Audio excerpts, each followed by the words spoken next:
Tasavvur qiling, 1980-yillarning oxiri.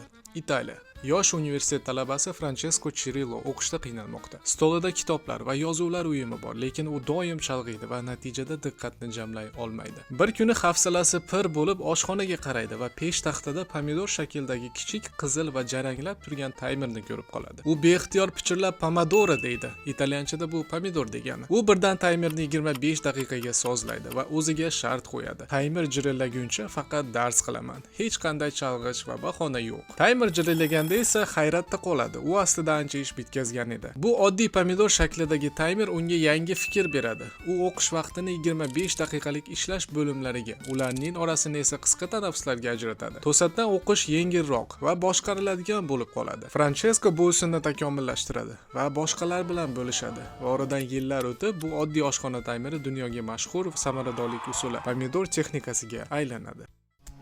Pomodoro usuli kechiktirishni, ya'ni prokrastinatsiyani yengish va diqqatni kuchaytirish uchun ajoyib, ilmiy asoslangan oddiy usuldir. Ushbu videoda men sizga uni qadam-ba-qadam haqiqiy misollar bilan qanday ishlashini tushuntirib bermoqchiman. Xo'sh, pomidor texnikasi o'zi nima? Bu vaqtni boshqarish usulidir. Asosi quyidagicha: 25 daqiqa ishlaysiz, so'ng 5 daqiqa dam olasiz.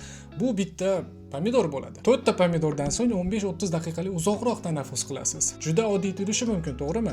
Lekin bu usul tasodifdan ishlamaydi. Uning ortida haqiqiy ilmiy asos bor. Bunga keyinroq to'xtalib o'tamiz. Avval esa bu qanday ishlashini ko'rib chiqamiz. Birinchi qadam, bir ishni tanlang. Masalan, men kod yozmoqchiman. Ikkinchi qadam esa taymerni 25 daqiqaga sozlang. Buni telefon taymeri yordamida ham amalga oshirish mumkin. Uchinchi qadam, shu vazifaga to'liq e'tibor qarating. Hech qanday elektron pochta tekshirish, tezda yegulik olish yoki Instagramni ko'zdan kechirish yo'q. To'rtinchi qadam, 5 daqiqa tanaffus qiling.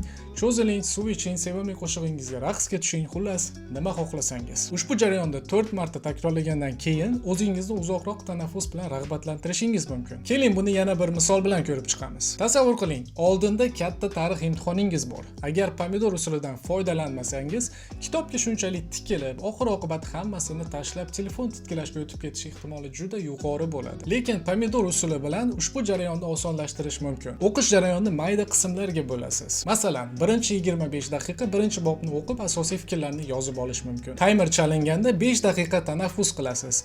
Biroz yurish, suv ichish yoki biroz cho'zilishingiz ham mumkin. Keyin ikkinchi pomidor boshlanadi. Bunda esa yozganlaringizni qayta ko'rib chiqishingiz mumkin. Uchinchisida esa amaliy testlarni ishlaysiz. To'rtinchisida esa bilmadim, balki savol-javob kartochkalarini tayyorlarsiz. 4 ta pomidordan keyin 20-30 daqiqalik uzoqroq tanaffus qilib, yaxshirab dam olasiz. Natijada kun oxiriga kelib o'zingizni charchatmasdan 2 soat davomida samarali o'qigan bo'lasiz. Xo'p, lekin bu vosita nima uchun haqiqatan ham ishlaydi?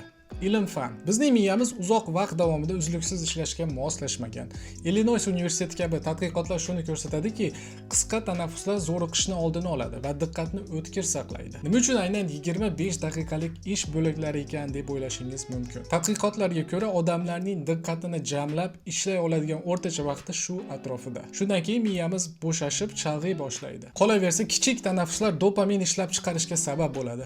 Bu miyamizning mukofot kimyoviy moddasi. Ya'ni bu miyaga mukofot berilgandek bo'ladi. Natijada miyamiz aynan shu dopamin rag'batlantiruvchi mukofotni kutadi va ishni bajarishga kirishish yanada osonlashadi. Agar bu usulni yanada samaraliroq qilishni istasangiz, mana nimalarga e'tibor qaratishingiz mumkin. Birinchidan, telefoningizni jim qilib qo'ying yoki hech bo'lmasa ijtimoiy tarmoqlarning bildirishnomalarini o'chirib qo'ying. Chalg'ituvchi omillar eng katta dushmanlardir. Ikkinchidan, agar 25 daqiqa sizga juda qisqa yoki uzun tuyulsa, uni o'zingizga moslang. Masalan, 20 yoki 30 daqiqani sinab ko'ring.